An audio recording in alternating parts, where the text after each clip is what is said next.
Flamengo toma medida brusca e ganha concorrência por John Arias, Pedrão. Várias outras notícias do Flamengo você pode acompanhar aqui. Você que tá aí, se inscreva no canal, meu filho. Botão aqui embaixo, inscrever-se, aciona o sininho da notificação. Deixa o teu like, toca aí, meu parceiro, minha parceira. Tocou então, vem comigo, Brunegro. Vamos às notícias do Flamengo.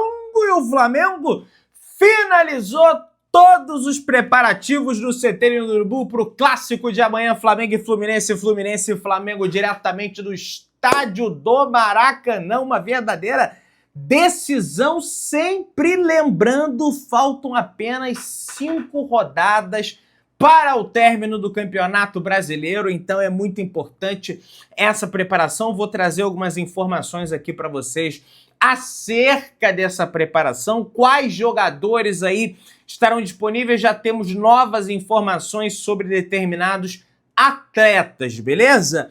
Mas antes, quero trazer uma notícia aqui para vocês, que foi dada primeiramente pelo meu querido amigo Flazoeiro, Guilherme Flazoeiro, é que o Flamengo, como instituição, tá, decidiu não disputar a Copa São Paulo de Futebol Júnior em 2026.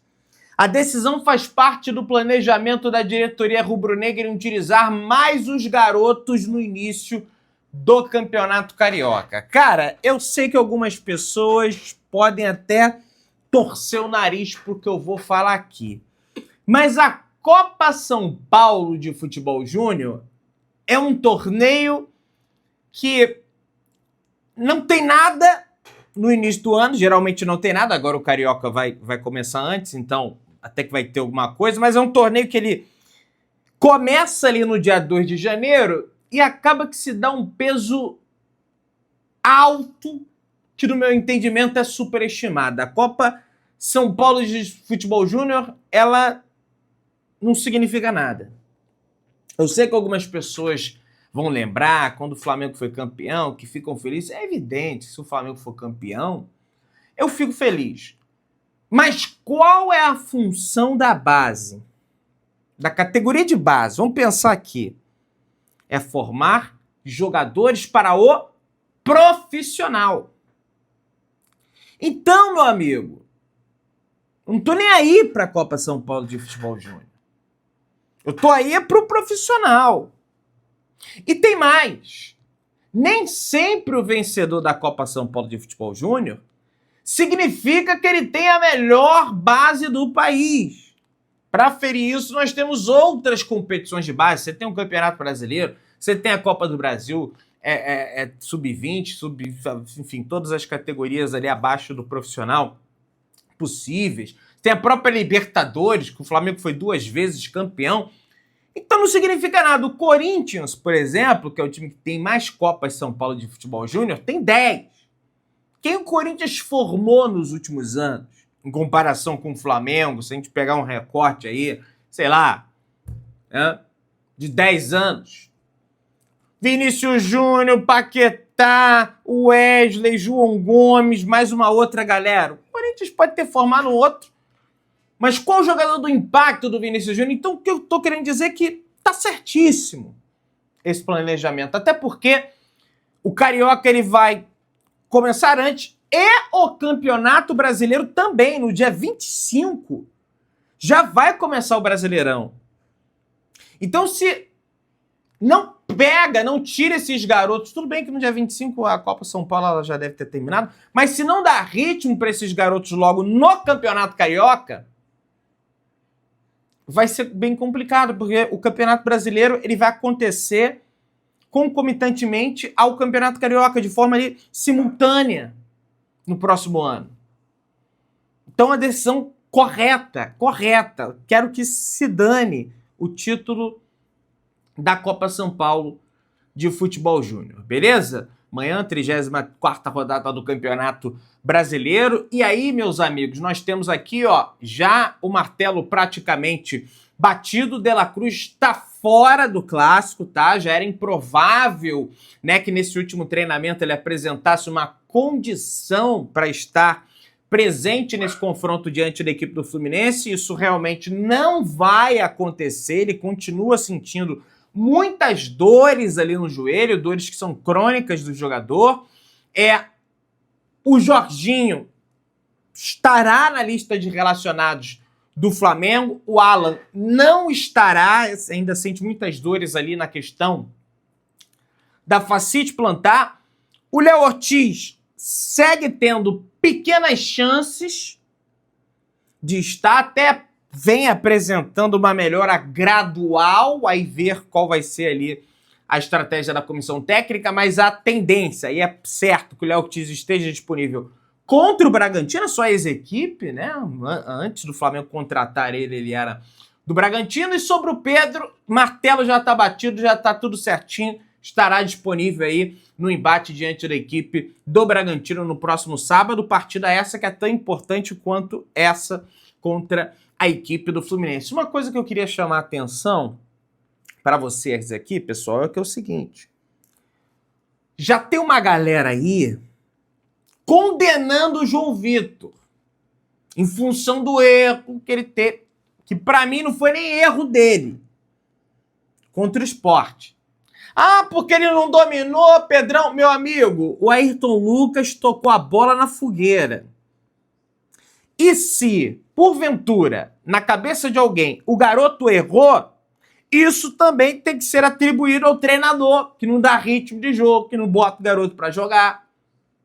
E agora, contra o Fluminense, um clássico, um jogo difícil, se o Léo Ortiz realmente não for pro jogo, nós temos que botar ele e nós vamos ter que apoiar. Não adianta ficar, crucificando o moleque por um erro que na minha avaliação não foi nem dele. Viu? Para deixar isso bem claro e evidente para vocês, temos uma nova parcial de atualização de vendas de ingressos para o confronto de amanhã. Cerca de 60 mil ingressos foram vendidos para Fluminense e Flamengo, Flamengo e Fluminense, de amanhã na quarta-feira, às 9h30 da noite. Apesar do mando de campo ser do Fluminense, apesar de todas as dificuldades que os rubro-negros enfrentaram para comprar esse ingresso, em função da instabilidade do site do Fluminense, ou então de fatores externos que a gente não sabe, não posso confirmar isso aqui porque eu não tenho provas. Apesar de tudo isso, a torcida rubro-negra, a tendência é que seja majoritária no estádio do Maracanã. Beleza, meus amigos? Léo Ortiz dá entrevista e lembra de início difícil no Flamengo e como fez para mudar de patamar no Mengão. E ele fala, né? E o Léo Ortiz é um cara que ele chega com uma expectativa muito alta, só que acaba que essa expectativa vai diminuindo em função do rendimento dele. Ele era do Atlético Paranaense, com todo respeito, não tem o peso do Flamengo, então aí naturalmente ele se defronta com a pressão descomunal por desempenho, e aí tem aquele episódio dele na festa, o pessoal cai em cima, e ele fala o seguinte: ficou marcado pela resiliência desde a minha chegada. Cheguei com o Jorge Jesus, foi um pedido dele, as coisas estavam bem, ninguém imaginou a pandemia nem nada. Joguei o Carioca, Supercopa, Recopa, saiu tudo perfeito. Ele sai, vem um novo técnico e as coisas passaram a não se encaixar. O Domenech Torrent, né? Começam a vir cobranças, que é normal do futebol. Ainda mais para um clube como o Flamengo, vim com uma responsabilidade grande de representar o clube e a posição que tinha um grande jogador, né? Que no caso era o Pablo Mari, era o canhoto jogando pelo lado esquerdo ali. Até entender esse processo, a cobrança, o peso de tudo, eu levei um tempo. Passaram 2, 3 técnicos, joguei mais com o Renato. Foi processo, evolução e não desistir. Tiveram algumas propostas que cogitamos sair, mas o desafio maior estava aqui dentro para mostrar para a torcida e para mim mesmo, para o clube, que eu era capaz. E ele fala sobre a chegada do Davi Luiz, que impactou da não titularidade dele, mas ele não fala mal do Davi Luiz, tá? Ele fala que chega um zagueiro de peso, então naturalmente ele vai ser colocado no banco. E, cara, acho que uma coisa que prejudicava muito o Léo Pereira, e aí na época da pandemia, é que o Diego Alves é normal isso no futebol, né? Ele ficava ali dando esporro o tempo todo no Léo Pereira, só que esse esporro, quando o estádio está lotado, ele não é escutado pelas pessoas, né? Nem a imprensa, com os microfones de alta geração, consegue ver o que, no caso, eles estão falando ali. Só que com o período pandêmico, a ausência da torcida, aquele áudio todo vazava, né? E aí publicava nas redes sociais, e aí a torcida pegava ainda mais no pé do Léo Pereira, então realmente isso também prejudicou bastante ele, e acho que até hoje o Léo Pereira ele é subestimado. Para mim, lógico, pensando como torcedor, não quero que ele seja convocado. Agora, como analista, já que se convoca o Fabrício Bruno, o Léo Pereira, na minha opinião, deveria estar na seleção brasileira, porque para mim ele é melhor do que o Fabrício Bruno. O Fabrício Bruno foi banco porque ele é melhor do que o Fabrício Bruno, né? Mas, enfim, isso aí são outras questões. Finalmente, meus amigos. Pois é, depois de muito tempo, Gustavo Gomes e Piquerez e o auxiliar João Martins de Abel Ferreira serão julgados pelo STJD na próxima segunda-feira. Após não aceitarem a derrota para o Flamengo no Campeonato Brasileiro, o trio, juntando os dois atletas e o auxiliar técnico de Abel Ferreira, proferiram ofensas ao árbitro da partida, que na ocasião era o Wilton Pereira Sampaio, meus amigos. E vamos ver qual vai ser a decisão aí do STJD. Tivemos aí hoje uma boa notícia em relação à seleção brasileira, né? Em relação a jogadores do Flamengo. Isso porque o Danilo, ele não começou como titular, e o Alexandro, dessa vez, também não começou como titular. O Brasil acabou empatando com a Tunísia por 1-1. Eu acho até bom, tá, que aconteceu esse empate, bom até para a seleção brasileira, porque ganhando o Senegal de 2-0, aí parece que é o melhor time do mundo, é imbatível, vai ganhar de todo mundo. Esse empate ali, baixa a bolinha aí. E não é torcendo contra, não, gente. É até torcendo a favor. Só fica no oba-oba e toma um pau, aí já viu como é que fica. Então, esses dois atletas, apesar deles não terem começado como titular, não acredito na possibilidade, tá? Ou é improvável a possibilidade que eles estejam no jogo de amanhã contra o Fluminense, vão ter que atravessar o Atlântico, estão em Lille, na França. O Flamengo não fretou voo em relação a eles justamente porque são atletas mais veteranos, tem a recuperação um pouco mais lenta, são jogadores que têm propensão à lesão. O Danilo, o Alexandro, né, já passaram por esse processo no Flamengo, então não é bom arriscar mesmo que seja um clássico, um jogo decisivo, um jogo difícil. A diretoria entende não. Em relação aos outros, vão jogar mais tarde. Carrascal, o Plata deve começar como titular. Arrascaeta, Varela, Vinha, enfim, aí o Flamengo já fretou um voo, é uma viagem mais curta dos Estados Unidos aqui para o Rio de Janeiro.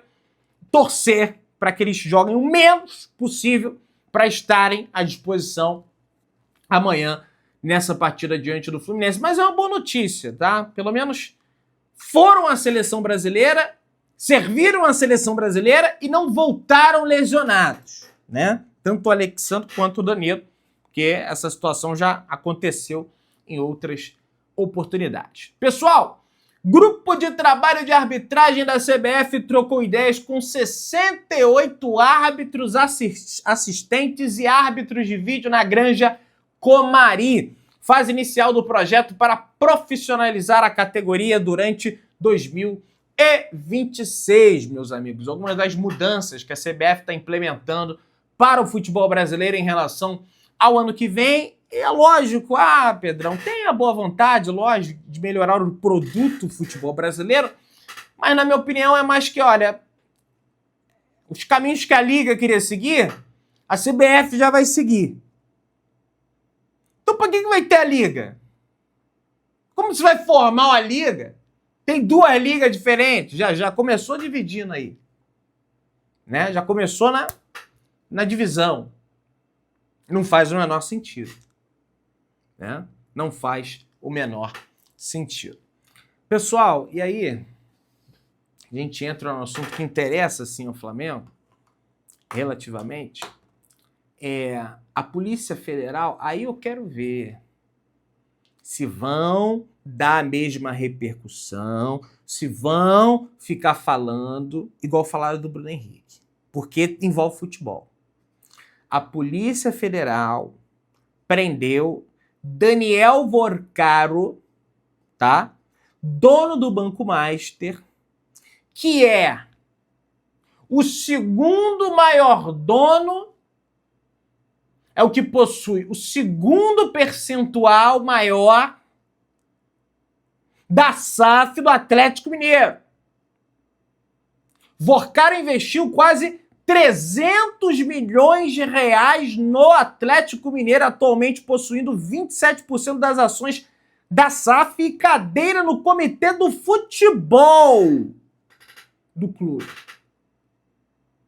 Eu quero saber se os jornalistas vão da imprensa tradicional repercutir esse fato grave.